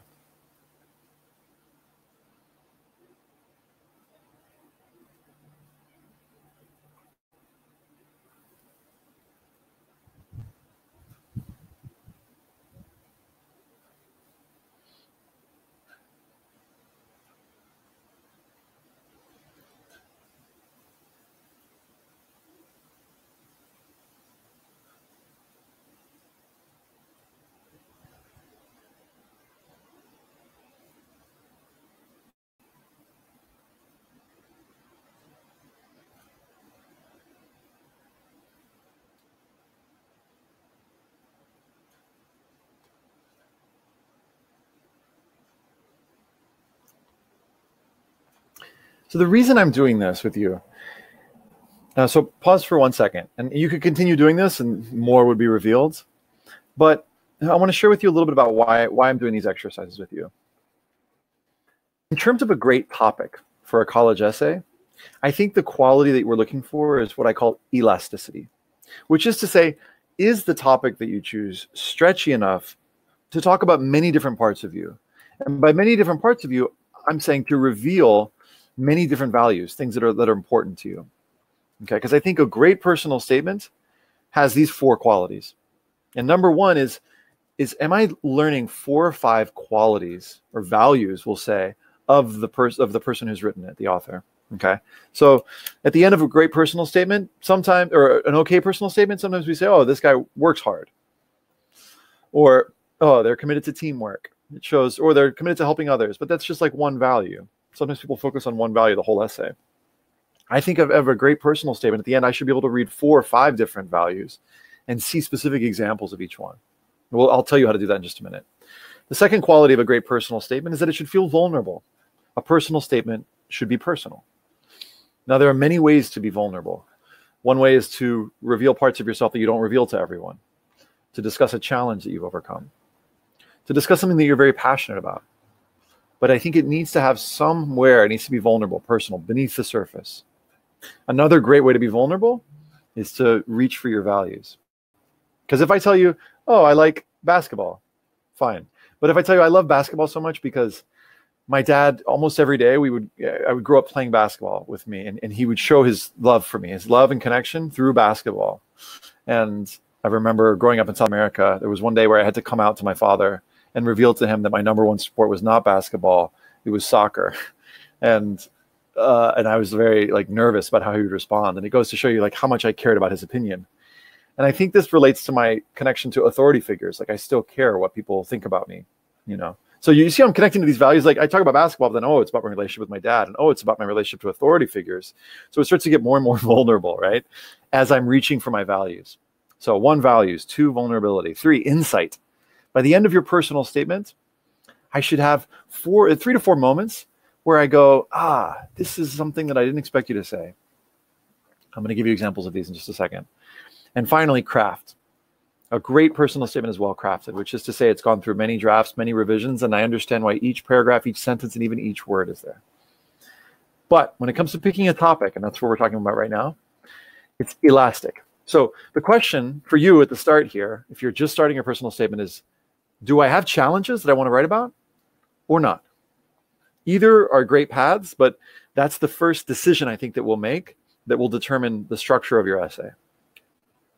So if we're thinking about these 4 types of essays, the challenges, the A and the C type, that's we'll call the narrative structure. I'll explain that in a minute. If you're not writing about challenges, and that's fine, you can write a great personal statement. We're writing what's called a montage essay. I'll explain. So narrative structure works like this. And this is what most movies use. Andre's telling me to slow down. Thank you, Andre. I got you. In terms of the way stories are structured. So, Andre, just so you catch what I'm saying, you're either writing about challenges or you're not. If you're writing about challenges, this first structure is for you. Oftentimes we have an outside story and we have an inside story. The outside story for example, is that the universe is being taken over by the forces of evil. But what the movie's really about on a deeper level is that a young man has to learn to believe in himself. We're talking about Star Wars, of course, right? So the outside story is what the character wants, and the inside story is what the character really needs. So consider that in your personal statement, if you're writing about challenges, oftentimes students are writing about challenges like, oh, I didn't make this team, or, I felt, upset when my parents were divorced, or something like this. But that might be connected to the want, like I wanted to make the team, or I wanted my parents to be together. But the need is often on a deeper level. And if you can figure out what the need is, it can reveal interesting depths to your essay. Oh, Bianca asked a good question. What is a significant challenge? Bianca, it's up to you to decide. But it's like, is this your deepest story? You're the most elastic thing that would tell me the most about who you are in one page? Or do you want to write about many different, and I'm going to give you two options today, many different parts of yourself? And that can feel much more true and authentic to who you are. If you feel like you're trying to force it, it may not be a significant challenge, one that's great for a college essay. If it feels like, yes, I have to write about this is my deepest story, then it might be a significant challenge. Usually If you're not sure, I would recommend trying the montage structure, the non-challenges, because often that's going to allow for more freedom and variety. The narrative structure, and I'm going to give you a very short version of this, but I'll share with you where you can find out more about it. It has these 5 parts. We begin the essay with the status quo. This is the world as it was. I was just another day when, I was walking down the street when all of a sudden, boom, something happens. Something happens to shake up your world. It's the moment that launches our story. Okay, in movies like Finding Nemo, it's the moment that Nemo and his dad are separated. In a movie like, a romantic comedy, it's when the two people meet for the first time. Are they going to end up together? Will they find Nemo? Raises a question in our minds. Raising of the stakes lets us know why this thing is such a big deal. Things become more and more suspenseful. Then there's a moment of truth where usually the main character has to make a choice. Oftentimes, the character has to choose between his want and his need. And then the results of that choice create the new status quo. So that the beginning and the ending are not the same. Status quo was one way, so I was very shy. And then, I joined a debate club. I learned to make new friends. I opened up more, became more confident, learned about international relations. There was a moment when I was going to maybe quit the club, but I decided to stay with it. And now I want to be a diplomat. That's an example of an essay that is a student who, through debate, found out what she wanted to study in the future. Okay. So I know this is a very short version. That's one potential structure that you can use, narrative structure. And if you want more on this, you can just Google college essay guy, narrative structure, and you'll see a sample essay. I just don't have time to do it today. Okay. I'm not going to go through the example today, just for the sake of time. Actually, I can do a quick version of it. So this student describes at the very beginning of her essay, they covered the precious mahogany coffin with a brown amalgam of rocks, decomposed organisms, and weeds. It was my turn to take the shovel, but I felt too ashamed to dutifully send her off when I had not properly said goodbye. So she's getting ready to bury her grandmother, but she says, I refuse to throw dirt on her, refuse to let go of her, to accept a death I'd not seen coming, to believe that an illness could not only interrupt, but steal a beloved life. So the essence object here is the shovel. She's saying it was my turn to take the shovel, but I couldn't do it. And in this essay, which again, I'll share with you, you can just Google, dead grandmother essay, college essay guy, and you can read the whole essay. But this is a story about a girl who, at the very beginning, the inciting incident was the moment when she was resisting burying her grandmother. Literally burying her, but also metaphorically and emotionally.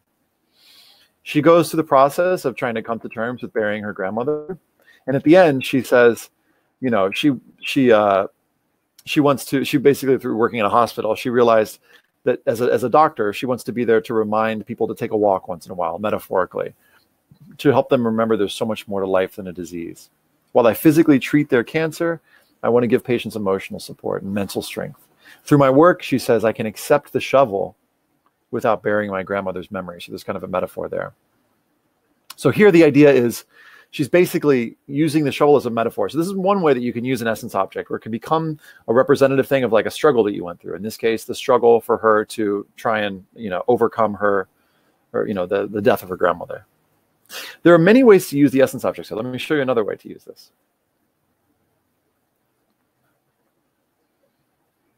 Montage structure. Here's the other one. In terms of, if you don't want to, if there's a challenge, you don't want to write about a challenge, you could instead choose to talk about lots of different parts of yourself. And this is not as common with movies. But this is what's called the scrapbook essay. So here's a student who at the beginning of her essay describes making a scrapbook.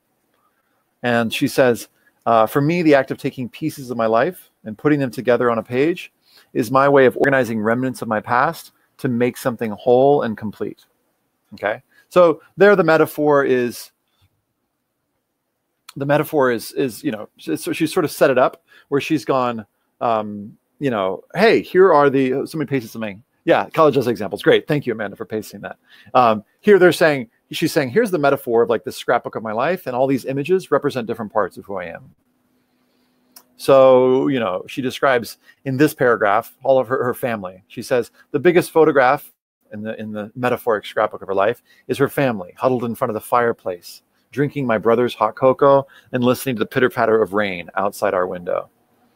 So this photograph here, obviously the biggest photograph, represents, the people who are the most important in her life. And notice the essence objects. The fireplace, which connotes warmth. Brother's hot cocoa, which represents, the brother is participating in creating the family experience, which is cool.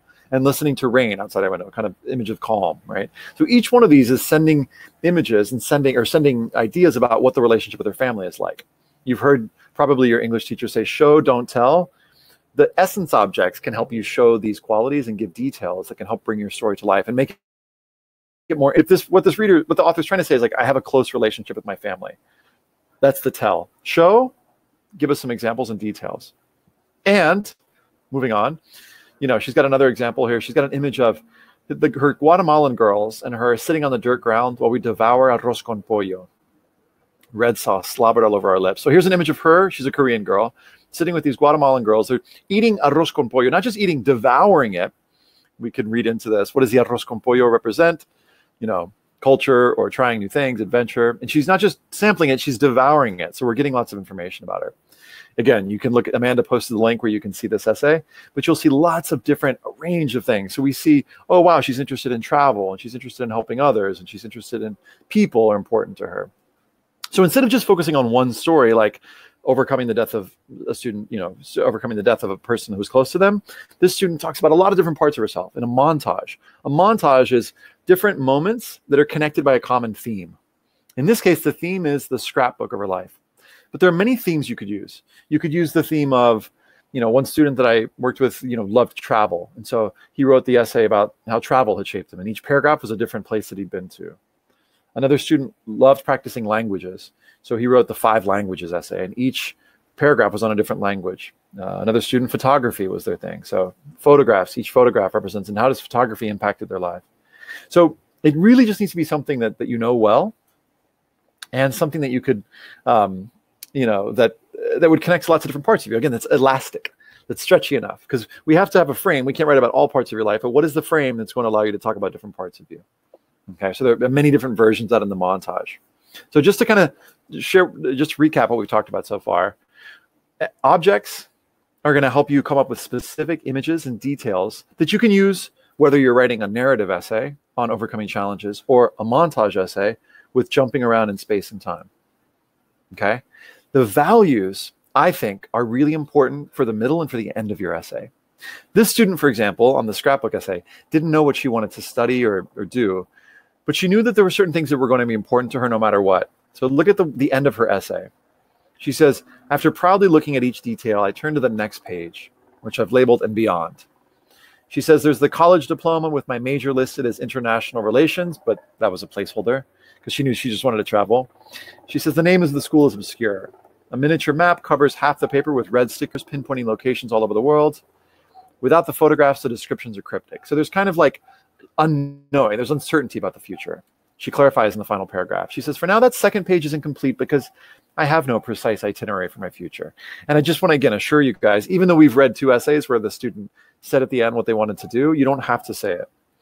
She says the red flags on the map represent the places I'll travel to, possibly to teach English, like I did in Cambodia, or do charity work with children, like I did in Guatemala. We could even do like hashtags on there, possibly to hashtag teach, right? Or hashtag do charity work. As for the empty frames, I hope to fill them with the people I will meet. Hashtag family of my own. And the families I desire to hashtag help. Through a career I've yet to decide. Until I'm able to do all that, I can prepare. I'm in the process of making the layout and gathering the materials so I can start piecing together the next part, the next page of my life's scrapbook. Really lovely ending. And the values there are really clear. Helping others, family, people, travel. No matter what she does, these are the things that are going to be important to her. So if you get in a jam and you're not sure, well, how do I end this essay? Come back to the values. That little simple exercise you did. You can use that menu. You don't even have to use the ones that you chose. They can be a great way to end your essay. The values exercise will also help you stand out when it comes to when you're writing supplemental essays. So for example, after you write your main personal statement, each school you apply to is probably going to have additional essays. Not all of them, but many of them have different essays you need to write. And some of you might be writing about extracurricular activities, like a sport or an instrument that you play. Well, if you focus on hard work, discipline, and perseverance, it's going to blend in with many other schools or many other students' essays on those same topics. So my advice is, and this is outside of the personal statement, if you're writing about an extracurricular activity, see if you can find some values that we wouldn't normally connect with whatever your topic is. Now, this will obviously connect to the personal statement too, because using these values and making uncommon connections, for example, if I said to you, I play basketball because I learned the value of teamwork, you'd say, okay, so what? I've heard that before. But if I told you that basketball helped me learn about healthy boundaries and when to say no, it's a little bit more interesting, right? So for the sake of time, and because I want to get to Q&A, I want to share with you some more resources on my website. Everything on my website is either free or pay what you can. So let me just switch my screen over really quick. And I've basically created something. If you're trying to find out, pretty much any part of the college process, I've probably created something on it. So on the website, collegeessayguy.com, the easiest thing, obviously, is to just scroll down and pick, there's a search bar here, and you can type in anything you're looking for, from activities list to, how do I write a why us essay? And there's also, as the pop-up just showed you, a free 1-hour guide. So part of what I shared with you is part of that free guide, and you can get advice there. The other thing that we've done is I've created this course that is pay what you can, which means you can pay pretty much any amount if you're interested in taking it. But it walks you through every single part of the college application process. We have a special code that we set up. Coupon code for the course is BRASA.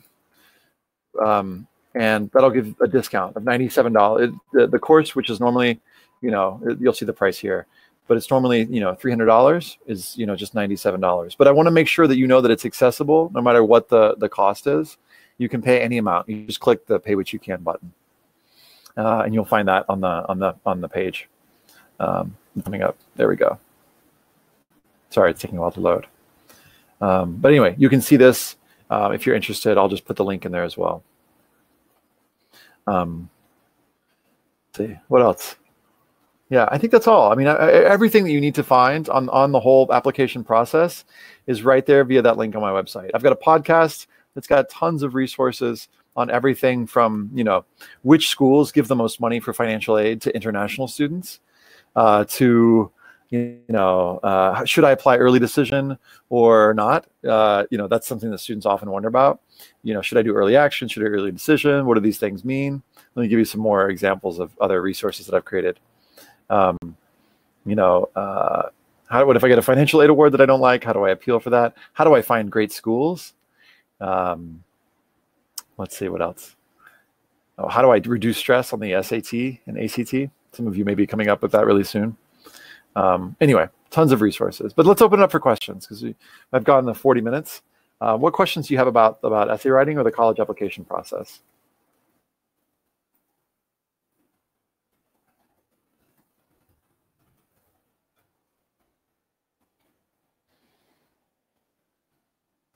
Um, just to give you a sense of what next steps are, on the free guide that's on my website, you've got there's like a step-by-step process that'll guide you all the way through the the first draft, and then the course guides you through like how to revise it and everything. And then I've got another course that's on how to write all the rest of the application.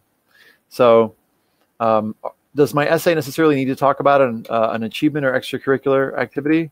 Nope, not at all. You can definitely write about many different things. You'll find examples here at the link Amanda shared.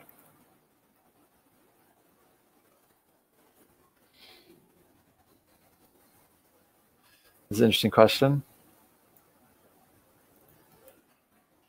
Like, what kind of taboo topic? I think it depends. I can answer this generally if you're not comfortable saying what the topic is. It's all in the how, meaning, there are certain ways of talking about something that that can be, offensive. Some people could talk about religion in an offensive way, or politics in a way that feels like they're trying to convert the reader. So definitely don't try to convert anybody in your essay. But if it's something, it's a challenge you face that you've truly overcome and you've done some work about, to overcome it, I think you can definitely address it. I've seen great essays on taboo topics, so it depends is the answer. If you want to get more specific, I'm happy to give you more specifics on whatever topic it is you're considering. I've seen people talking about making it a bit literary. Do you think it makes a big difference? Again, it depends. So, Lydia, I would say, it's important not to sacrifice content for form. Information and values, skills, qualities that you'll contribute to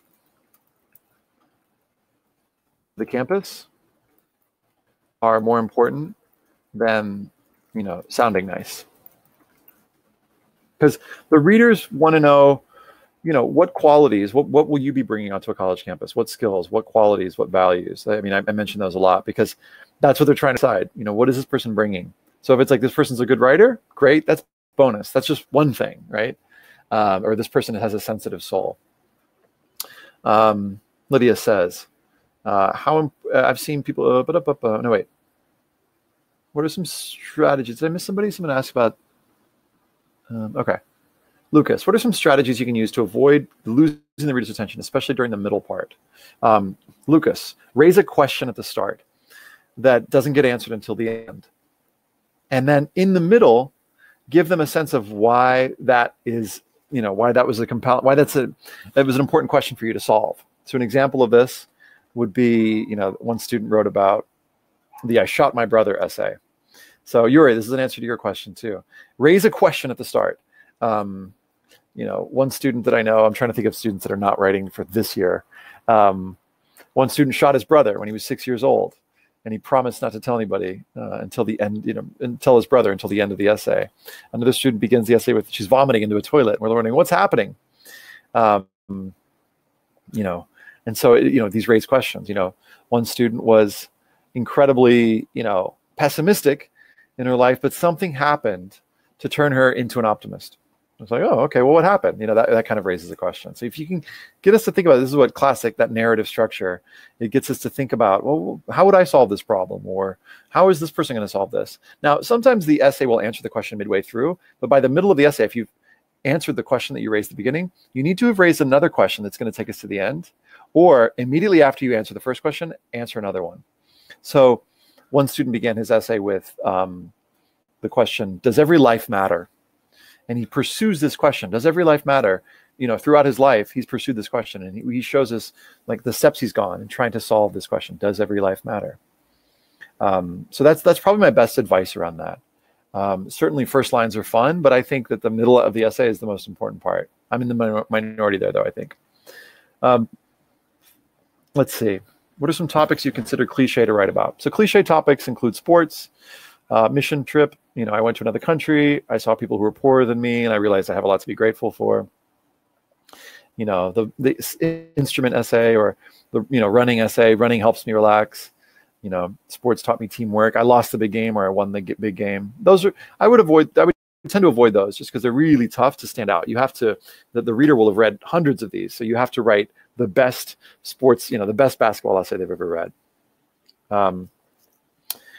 Let's see. Marina asks, how important is the conclusion? I think it's really important. There's a great video, Marina, by Ira Glass on storytelling. You can YouTube this. But he talks about the two important parts of the story. There's the narrative, which is the this happened and this happened and this happened. And then there's the so what, which is why did you tell us the story? And I think they're almost equally important. Of course, it depends on your story, right? You know, you hear me saying it depends a lot here. You know, if it's a powerful story where a student is overcoming incredible odds, and the conclusion is just like, you know, I've learned a lot from these experiences and they've made me a better person. You know, it's less important if we kind of see them overcoming these incredible odds. But if the essay is a little bit lighter and it's a little bit more fun, a little bit more of a montage, we haven't really learned a lot about them, and the inclusion is super important. So something to tie it all together. It's kind of like if someone's telling you a story and you're like really engaged. It's like, wow, this is a great story no matter where this goes. Versus, you know, somebody who tells you a story and the story is like, you know, just okay, and it's not really connecting, then I really hope there's something at the end that makes it go, wow. So obviously the answer I'm going to say is like, it's always important, but I think it's especially important, you know, for students who don't necessarily have that compelling, I've overcome, you know, significant odds. The key to a great ending is something that's surprising but inevitable. And it would take me a little while to explain that, but surprising in the sense that like we didn't quite see this coming. So if your essay is like, I've always been interested in being a doctor. Ever since a kid, I took things apart. I was always interested in anatomy class. And therefore, if you say at the end, I want to be a doctor, it's like, I knew you were going to say that. That's not very surprising. If you said, though, therefore I want to be a ballet dancer, we might go, whoa, huh? So that feels a little bit too surprising. So there's something at the end that needs to feel inevitable. Now, again, this is only for students who are thinking about writing about what they want to study at the end. Surprise but inevitability can come in many different ways. So in the scrapbook essay, for example, the way she wraps it up is kind of nice. She doesn't specifically say, oh, this is exactly who I am going to be and this and that. There's some mystery there. There's some like, oh, she's like, yeah, she's coming. There's some surprise in like that she doesn't give us all the facts at the end, but there's inevitability with like the thing that she ties it together with. It's travel and family and helping others. Like that sort of does a nice way of weaving in some of the things that she was showing earlier. So there's many ways to do surprising but inevitable. What would be a good way of concluding the essay? Maria, that's kind of answers that. Let's see. Talk about a family problem, like a bad relationship with one of my parents, and how we started to have a good relation. Is that a good topic? Or talk about, is this kind of thing bad for an essay? It just depends. Is that your deepest story? In other words, is that like, does this feel like the thing that has been a greater impact on you than anything? If so, write about it. If not, I would try that montage exercise. Another great exercise for the montage is something I call the 21 details list. So the 21 details exercise is basically make a list of like 21 random facts about yourself, because you never know where those, and another exercise I love is called the Everything I Want Colleges to Know About Me list. You can Google either one of these. 21 details, Everything I Want Colleges to Know About Me list. It's going to help you generate more content, because chances are with the essence objects exercise, you may not have a ton of content and certainly not enough to write all of your supplemental essays, but doing those can help give you more ideas about what you might write about. How do I suggest starting to write the personal statement? Free writing or trying to make sense at the beginning? Either can work. You know, I call that the architect style or the gardener style. Some people like to plan it all out and know exactly where they're going. Again, the 1 hour guide will help you map out an outline if you like that style, or you could just free write and see what happens. Sometimes free writing, you find a seed of an idea and you go, in the third paragraph, there my essay begins. So either way can work. Is it okay? I want to talk about how I want to study abroad for adding to my country's future. Yeah. Have you seen essays like this from international students? Lydia, yeah, I have. And you know, if you're specific about it and we get a clear sense of why that's important to you and like what's in it for you, again, like what are your core values in terms of your country's future? Like what's at stake for you? I think that could be great. Am I allowed to use the N word in my essay if I'm Black? If you use it in quotes, I would say, but it's going to be expensive. And by expensive, I mean, it better really count. Like it's like a situation where it's like you would have to use it. And it better be in context. So I would just be careful. Do you have any tips for students interested in applying for international transfer? Do you mean international transfer like from another school? If so, the transfer essay, and if you Google college essay guide transfer essay, that's going to be a slightly different essay. And so I would say, yes, I have a lot of tips on that. And I wrote a long blog post. It's like a 7-part structure for that essay. Usually when people talk about challenges they've had, they avoid talking about personal issues because it can be used against them in the admission. Is that a thing? Depends on how you talk about them. The key there is like the challenge should only be a small part of it, and you don't need to go into all the details. If, for example, it's like a, mental health issue, yes, that can be used against, not used against, but, people might worry, do we have the resources on our campus to help this student? So make sure that the challenges are just the very beginning of the essay, and then it gets pretty quickly into what you did about it and what you learned through the experience. How formal should the language? Vinicius, not at all. It doesn't need to be formal. It can be just like we're talking here. You'll see examples at the link that Amanda pasted of, it'll feel like a conversation with a smart friend. That's the American style. Taboo topics like mental health and sexuality. I would be careful just because they are sensitive. And it's just, the question I would come back to is like, are you demonstrating core values that will contribute substantially to the college campus and beyond? Okay. With mental health, you got to be careful because sometimes they'll read that and like I said, they'll sort of go, do we have the resources? Sometimes issues with mental health, they'll pass it on to another office, and that office will review it to make sure that the student isn't, it's going to be okay. Essentially, they kind of have to do a scan. It's different for each school, but I would say, be careful with those. But having said that, like there's a great essay called the knife essay. That's in my book, I think you can Google it. That's a student who wrote about, cutting and how she overcame the challenge of, dealing with her depression and the way that she overcame, her habit of cutting. So how do I balance show and tell when writing my personal statement? Good question. Show first and then tell. If it's all show, we might need a little bit of tell to kind of give us the so what, So every time you give a show, give us a tell that up levels it. Now, you don't need to do it every single time, but you'll see some good examples in the endodontics essay, which is in the free 1-hour guide. There's a nice balance of show and tell. And it's probably like 60 or 70% show and like maybe 70% show and like 30% tell. That's about what I'd say. That's my preference, though. Some people like more tell than show. What other questions do you have?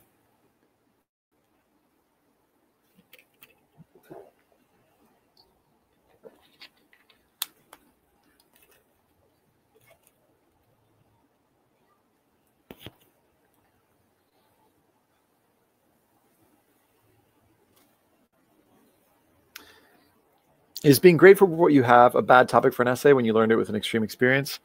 I wouldn't, Camille, say that's the topic. I'd say that's the insight. I don't think it's a surprising insight. Like, I think that's inevitable, but I don't think it's necessarily surprising. So Camille, depending on, if you're asking, should you write about the extreme experience? Like maybe, it just depends on what you learn from it. And chances are, if you've never written about it before, it could be interesting to write about, Camille. So I would encourage you, if that was an extreme experience, to write about it. But ultimately, of your 650 words for your personal statement, the challenge itself should probably go into the first third, like 200 words, and then 200 or so words on what you did about it, and 200 or so on what you learned. Oftentimes students write about extreme experiences and it's all about the experience and only a little bit about I'm trying to make the best of it, or I'm grateful for what I have. And it doesn't really give us a sense of how you metabolize and process the experience. So my encouragement would be to kind of get that, write the first draft from your heart, whatever, like just get it out there.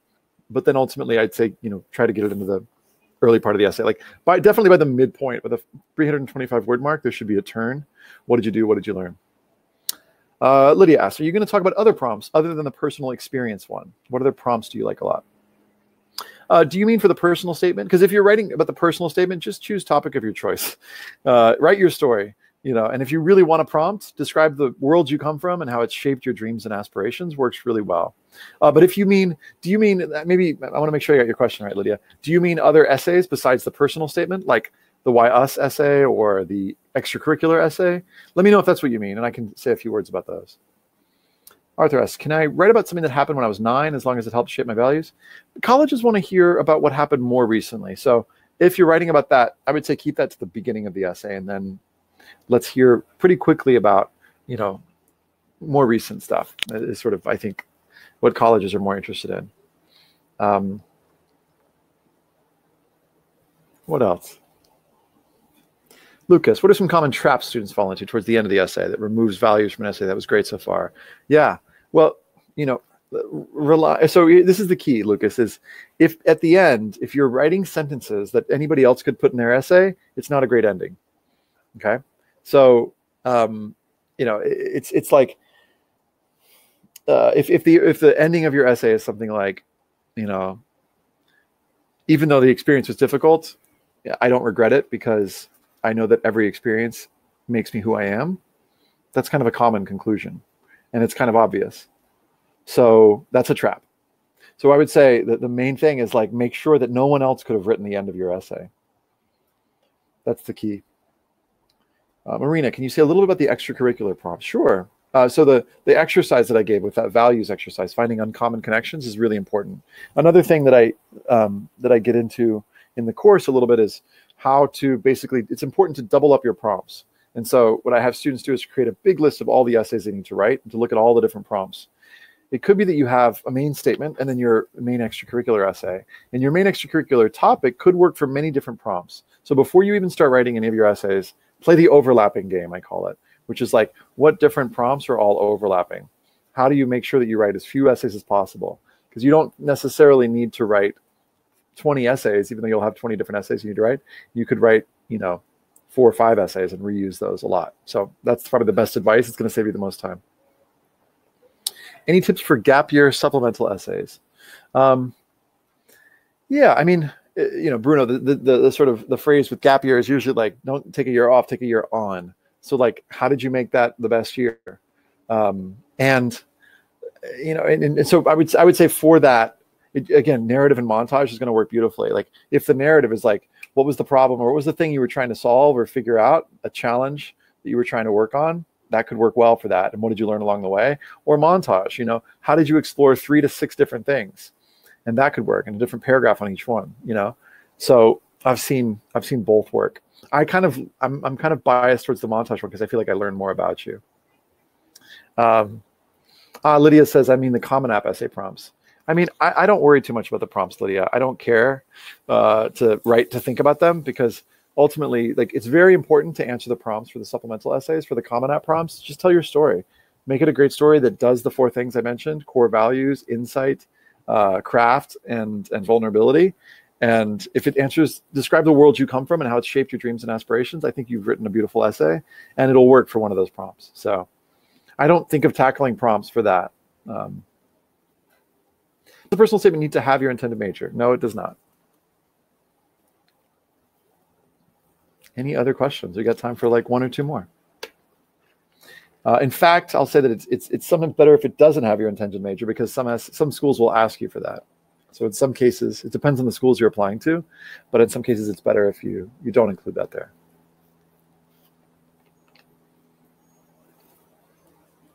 Any other questions?